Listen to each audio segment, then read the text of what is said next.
हाँ समधन जी, सब ठीक है। क्या बंटवारा? छोटी बहू, मैं सोच रही थी कि तुम काफी दिन से अपना मायके नहीं गई हुई है। तुम्हें तुम्हारे मायके गए हुए शायद 1 साल हो गया है। सासू माँ क्या बोल रहे हैं? हमारा ख्याल रखते रखते लगता है अपना मायके भूल ही गई है ना बहू। लेकिन अपनी माँ के बारे में तो सोचो ना बहू। तुम्हें तुम्हारी माँ को देखने के लिए कितना मन तड़पता होगा। भले वो अपनी मुंह से कुछ ना बोले बहू, लेकिन मैं जानती हूँ ना बहू कि एक माँ को बेटी से मिलने के लिए हमेशा मन तड़पता ही रहता है, क्योंकि मैं भी तो एक माँ हूँ ना बहू। क्या बात है सासू माँ, अचानक से आप मुझे मायके जाने के लिए क्यों बोल रहे हैं? खैर, पहले मैं अपना घर का सारा काम निपटा लेती हूँ, उसके बाद मैं बात करती हूँ आपसे। अरे बहू, बड़ी बहू है ना काम करने के लिए, तुम भी कितना अकेले काम करते रहेगी? इस सासू माँ को क्या हो गया है? लगता है पलटू राम बन रहे हैं सासू माँ। नहीं नहीं सासू माँ, वो मेरे बेडरूम में भी बहुत सारे काम पड़े हुए हैं, मैं थोड़ा वो निपटा लेती हूँ, उसके बाद मैं आपसे बात करती हूँ। छोटी, देवर जी बुला रहे थे तुम्हें, वही मैं बोलने आई थी तुम्हें। सासू माँ, ये बात मुझे समझ में नहीं आई कि सालों से छोटी को मायके जाने से मना करते आए हैं आप, आज कैसे आप उसे उसके मायके जाने के लिए बात कर रहे हैं उससे? ये बात मुझे समझ में नहीं आ रही है, आखिर आपका दिमाग में चल क्या रहा है? ऐसा कुछ बात नहीं है बहू, तुम फालतू का ये सब बातें सोचते रहती है। जाओ जरा छोटी बहू के कामों में हेल्प कर दो। इस सासू माँ को क्या हो गया है? आज मुझे ये समझ में नहीं आ रही है कि आज सासू माँ मुझे मायके जाने के लिए क्यों बोल रही हैं। अब तक तो मैंने कितनी बार बोला उनसे मायके मैं जाऊंगी, लेकिन उन्होंने कभी नहीं बोला जाने के लिए। आज इतना जल्दी कैसे चेंज हो गए हैं ये सासू माँ? जब मैं कभी मायके जाने के लिए बोलती थी तो मेरे हस्बैंड तो मान जाते थे, लेकिन सासू माँ कभी मानते नहीं थे और साथ में बड़ी दीदी आग लगाने आ जाते थे। आज कैसे बड़ी दीदी आए नहीं आग लगाने और ना सासू माँ कुछ बोले? ये बात मुझे कुछ समझ में नहीं आ रही है। क्या बात है बहू, किन ख्यालों में खोई हुई है तुम? नहीं नहीं सासू माँ, खाना बना रही थी। नहीं नहीं बहू, मैं वो बात नहीं पूछ रही हूँ, मैं तो ये देखने आई हूँ कि तुम्हें अपने मायके जाने का खुशी नहीं दिख रहा चेहरे पर। पहले तो बहुत तुम खुश हो जाया करती थी, लेकिन अब ऐसा क्यों बहू? मायके जाने का मन नहीं है क्या तुम्हारा? सासू माँ, बुरा न मानिए तो मैं एक बात पूछूं आपसे? हाँ बहू, पूछो पूछो। आप उतने दिनों में तो मुझे मायके जाने के लिए कभी नहीं बोला टोका, पर आज ऐसा क्या हो गया सासू माँ? आज मुझे आप सुबह से ही मायके जाने के लिए प्रेशर दे रहे हैं कि मायके जाओ बहू, मायके जाओ, तुम्हारी माँ याद कर रही होगी। क्या बात है सासू माँ, कुछ बात हुई है क्या? नहीं नहीं बहू, दरअसल क्या हुआ था ना आज कि सुबह सुबह ही तुम्हारी माँ का फोन आया था। तुम्हारी माँ घर वाले को हाल चाल पूछ रही थी। मुझे तो तुम्हारी माँ की आवाज से ही पता चल गया कि वो तुम्हें बहुत याद कर रहे हैं। तुमसे मिलने के लिए वो बहुत ललायत है, लेकिन वो मेरे से झिझक वश कुछ बोल नहीं पाए। ऐसा करो बहू कि तुम 2-4 दिन के लिए अपना मायके से होकर के आ जाओ, उनका भी मन खुश हो जाएगा, तुम्हारा भी मन बहाल हो जाएगा। वो तो ठीक है सासू माँ, लेकिन अभी बच्चे लोग को छुट्टियां भी नहीं है ना, तो मैं कैसे जा सकती हूँ? अरे बहू, कौन सा तुम्हारा बच्चा 10th का एग्जाम देने वाला है, उसे लेकर जाने में तुम्हें दिक्कत होगी। अभी नर्सरी और LKG में तो पढ़ रहा है सब, 2-4 दिन में उसका कोई पढ़ाई में लॉस नहीं होगा। या तो ऐसा करो कि बच्चे लोग को छोड़ दो यहाँ, बड़ी बहू है ना, वो देख लेगी, और 2-4 दिन अपनी माँ से मिल करके फिर आ जाओ यहाँ। इस सासू माँ को क्या हो गया है? ये उल्टी गंगा कहाँ से बहने लगा मेरे घर में? मुझे तो सासू माँ की तरकीब कुछ समझ में नहीं आ रही है। सासू माँ, वो सब तो ठीक है, पर क्या पर बहू? मैं बोल रही थी ना सासू माँ कि इसके छोटे छोटे बच्चे हैं, तो ये अपने बच्चे को कैसे यहाँ छोड़ करके जा सकती है? इसके न रहने पर तो बच्चे लोग रोने लगते हैं। अगर ये मायके जाएगी तो अपने बच्चे को भी लेकर जाएगी साथ में, क्या प्रॉब्लम हो जाएगी? तुमसे मैंने सलाह कुछ मांगी नहीं ना? तुमसे मैं क्या बोली थी कि छोटी बहू को कामों में हेल्प करना? मैं तो यहाँ देख रही हूँ कि छोटी बहू काम कर रही है। क्या सासू माँ? तुम्हें एक बात समझ में नहीं आती है? तुम्हारा शरीर जैसे मोटा है वैसे दिमाग भी मोटा हो गया है। छोटी बहू को मैं सुबह से ही काम करते देख रही हूँ, अब छोटी बहू थोड़ा अपना रूम में जा करके अपना बैग पैक करेगी और तुम बाकी का सारा काम देख लो। छोटी बहू जाओ अपने रूम में जाओ, थोड़ा आराम कर लो और अपना बैग पैक करो, बाकी का काम है सो बड़ी बहू को समझा दो, ये कर लेगी। और हाँ बहू, 2 कप चाय बना लेना, 1 कप छोटी बहू के रूम में दे देना, 1 कप मुझे भी दे देना। इस सासू माँ का दिमाग में चल क्या रहा है? कल तक तो ये छोटी से सब काम करवाते थे, आज क्या हो गया है इन्हें? ये क्या बोल रही है पिंकी? माँ ऐसा बोल रही थी तुम्हें मायके जाने के लिए? हाँ तो मैं क्या झूठ बोलूंगी आपसे। अरे पिंकी, मैं तो तुम्हारे मायके जाने के लिए जब भी माँ से बात किया हूँ तभी तो माँ मुझे 10 बातें सुना दिया करती थी। माँ बोलती थी कि मायके में इसे इतने जाने का शौक है तो शादी ही क्यों की थी, शादी ही नहीं करना चाहिए था। लड़की की शादी की पहली जिम्मेदारी ससुराल की बनती है। मायके तो अब एक मेहमान के तौर पर जाती है, मायके में रखा हुआ ही क्या है उसके लिए। ऐसा करो, जब माँ तुम्हें इतना जोर दे ही रही है मायके जाने के लिए तो तुम जल्दी जल्दी सामान पैक करो और सुबह के सुबह ही निकल जाओ, कहीं माँ का दिमाग चेंज ना हो जाए। और बल्कि मैं तो ये बोलूंगा 2-4 दिन क्या, 1 सप्ताह या 15 दिन रहकर आना। आपको तो हंसी छूटेगी ही।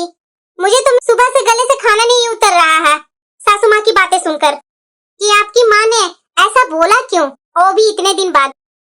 खैर छोड़िए, रात होने को आया है, मैं जा रही हूँ खाने का तैयारी करने। ये तो जिंदगी में मैं पहली बार देख रही हूँ कि सासू माँ और दीदी दोनों काम कर रहे हैं किचन में। क्या हुआ बहू, कुछ अजीब चीज देख ली है क्या? नहीं नहीं सासू माँ, जिंदगी में पहली बार मैं देख रही हूँ आपको भी किचन में काम करते हुए। तो तुम्हें क्या लगा कि मैं किचन में काम नहीं करती थी? जब तुम नहीं आई थी ना बहू, तो मैं और तुम्हारी जेठानी दोनों मिलकर ही किचन में काम किया करती थी। लेकिन जब तुम आ गई तो मैं किचन से संन्यास ले ली कि अब दोनों बहू आ ही गई है तो मिलजुल कर दोनों बहू काम करेगी। खाना तो बहू बन ही गया लगभग, तुम क्यों यहाँ आई थी?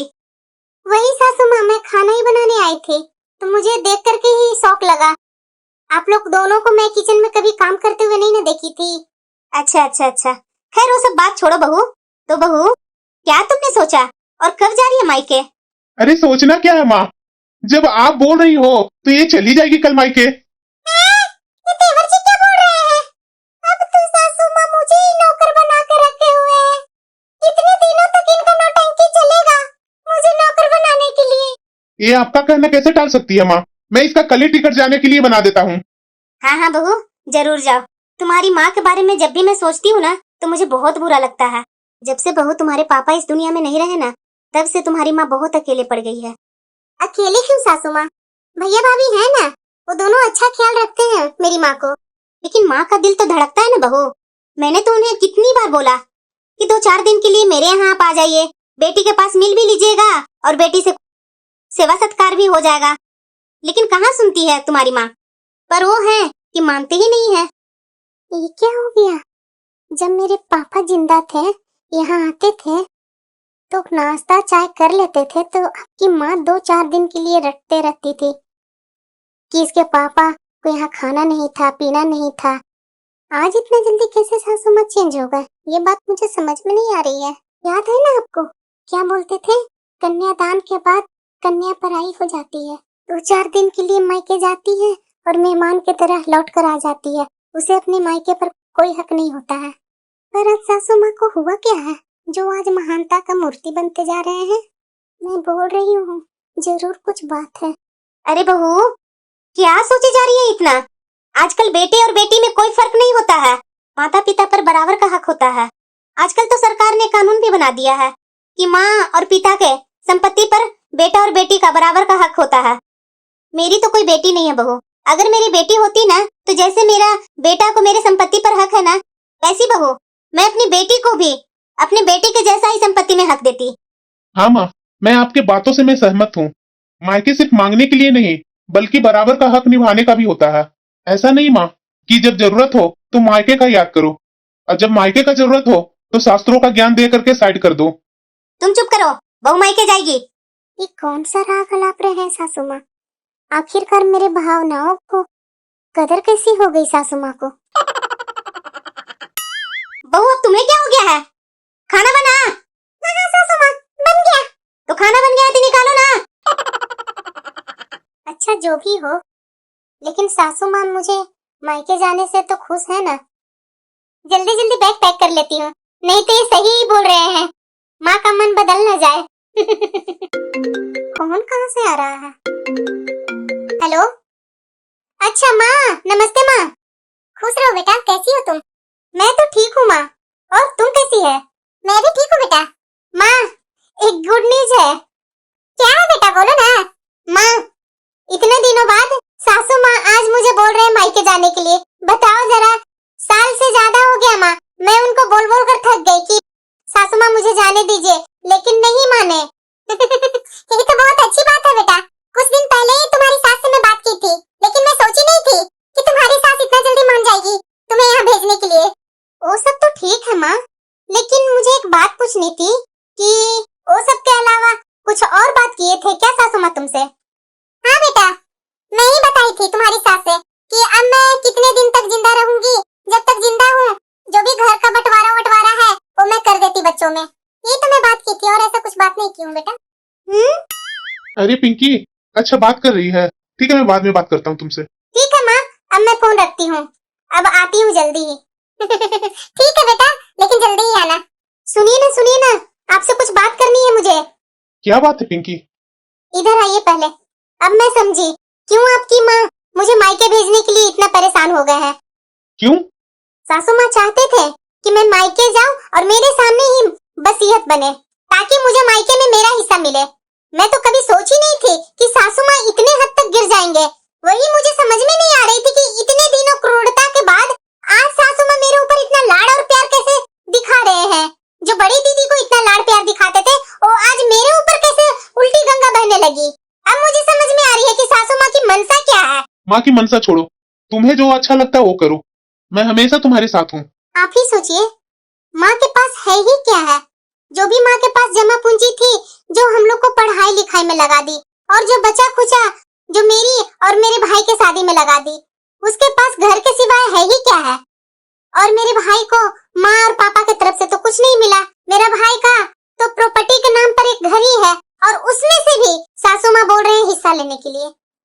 छी छी, मेरे शादी के बाद और मेरे पापा के जाने के बाद माँ को भाई ने ही तो संभाला है, और मैं तो माँ के लिए कुछ की भी नहीं।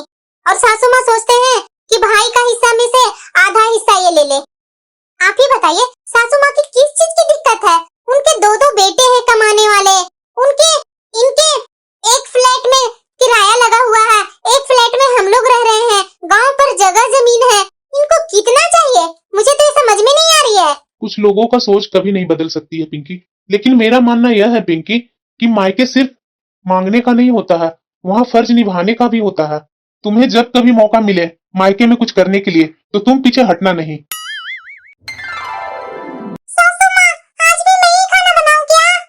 क्या हो जाएगा बहू, अगर आज भी खाना तुम ही बना लेगी तो? सासू माँ, आपने जैसा बोला था मायके जाने के लिए, मैं आज अपने मायके जा रही हूँ। मैं मायके जाने से पहले अपनी माँ से बात की थी सासू माँ। मैं माँ से बताई कि मैं आने वाली हूँ वहाँ। मेरी माँ बहुत खुश है सासू माँ। वो बोल रही थी बेटा जल्दी आ जाओ, वसीयत बनाने वाली हूँ, वसीयत बनाकर आधा हिस्सा तुम्हारे नाम कर दूंगी। लेकिन मैं सासू माँ साफ साफ मना कर दी। क्यों बहू, तुमने ऐसा क्यों बोला? सासू माँ, आप ही तो बोला करती थी कि शादी के बाद लड़की का कन्यादान जो होता है, उसके बाद मायके से वो पराये हो जाती है, उसको अपने मायके पर कोई हक नहीं होता है। अब जब मेरा कोई हक ही नहीं है, तो उस संपत्ति पर मैं अपना आधा हक क्यों जता सकती हूँ सासू माँ? अरे वो बात तो पुरानी है बहू, पुराने जमाने में ऐसे लोग बोलते थे। भला आजकल ऐसा कौन मानता है बहू? बेटा बेटी तो दोनों बराबर है। पहले मुझे समझ नहीं थी, इसलिए गलती से मुंह से निकल गई होगी, पर अब मैं भी जमाने के अनुसार चलना सीख ली हूँ। देखो बहू, तुम मना मत करो, तुम्हारा भी वहाँ हिस्सा रहेगा, तो तुम्हारी माँ के जाने के बाद भी तुम्हारा भी वहाँ मायका बना रहेगा। भाई भाभी भी तुम्हारी इज्जत करेंगे, नहीं तो रिश्तों के बदलते देर नहीं लगता है बहू। ठीक है सासू माँ, जब आप बोल रहे हैं कि बेटा बेटी में बराबरी का हक होता है, जो मिलता है उसे ठुकराना नहीं चाहिए, तो ठीक है मैं वही करूंगी। ये ना हुई मेरी बहू वाली बात। सासू माँ, एक सप्ताह हो गया, छोटी कब तक आएगी? आपने फोन करके पूछा नहीं? अरे बहू, अभी अभी तो छोटी बहू अपने मायके गई है, एक सप्ताह ही तो हुआ है। अभी कुछ काम बाकी होंगे इसीलिए नहीं आई है। जब उसके काम हो जाएंगे तो खुद ही आ जाएगी अपना ससुराल। अच्छा अच्छा रुको रुको, लगता है फोन आ रहा है किसी को। हेलो बहू, खुश रहो बहू, खुश रहो। मायके में सब ठीक है ना बहू? हाँ सासू माँ, सब ठीक है। सासू माँ, मैं ये बताने के लिए आपको फोन की थी ना कि यहाँ जो बंटवारा होना था ना, वो हो गया। अब मैं 2 दिन के बाद आने वाली हूँ। ये तो बहुत अच्छी बात है बहू, आ जाना 2 दिन के बाद, मैं इंतजार करूंगी। अरे बहू, तुम परेशान क्यों हो रही थी? तुम्हारी देवरानी 2 दिन बाद आने वाली है। वो 2 दिन बाद आए चाहे 4 दिन बाद आए सासू माँ, मुझे तो अब काम करके उसे भी देना होगा ना। अब तो मुझे आप नौकर बना ही दिए हैं। बहू, अब वो आ रही है तो वही काम करेगी ना। अब तुम्हारी छुट्टी, तुम जैसे रहती थी पहले वैसे ही रहेगी। घर का बाकी का काम सब वही करेगी छोटी बहू। हाँ, माँ जी। माँ जी, अरे माँ आओ ना। अरे बहू। हाँ माँ जी, नमस्ते माँ जी। नमस्ते समधन जी। नमस्ते नमस्ते समधन जी। समधन जी आप भी साथ में आए हैं, मुझे तो बहू ने बताया भी नहीं था। हाँ सासू माँ, मैं सरप्राइज आपको देना चाहती थी। अच्छा, सरप्राइज तो तुमने अच्छा दिया बहू। वैसे समधन जी तबीयत तो ठीक है ना आपकी? हाँ समधन जी सब ठीक है। अच्छा अच्छा, मुझे लगता है कि बहू आपको घुमाने के लिए यहाँ लेकर आई है। सासू माँ किससे हंस कर बात कर रहे हैं? ये तो छोटी की माँ है। नहीं नहीं सासू माँ, माँ यहाँ घूमने नहीं आई है। आपने ही तो बोला था मुझे यहाँ से जाने से पहले कि बेटा और बेटी को बराबर का हक होता है माँ बाप पर और उसके माँ बाप के संपत्ति पर। इसीलिए संपत्ति के साथ साथ माँ को भी लेकर के आ गई। मेरे मायके के तो असली पूंजी मेरी माँ ही है सासू माँ। मैं अपने भाई से साफ साफ लफ्जों में बोल दी सासू माँ कि तुमने माँ को बहुत सेवा कर ली, अब मेरी बारी है। मायके सिर्फ मांगने के लिए नहीं होता है, फर्ज निभाने के लिए होता है, ऐसा मेरी सासू माँ बोलती है। मैं इन लोगों से तो यही बात बोल कर आई हूँ सासू माँ। इसीलिए आज से सासू माँ, माँ हमारे साथ ही रहेगी। चलो चलो माँ, तुम्हारा रूम मैं दिखाती हूँ।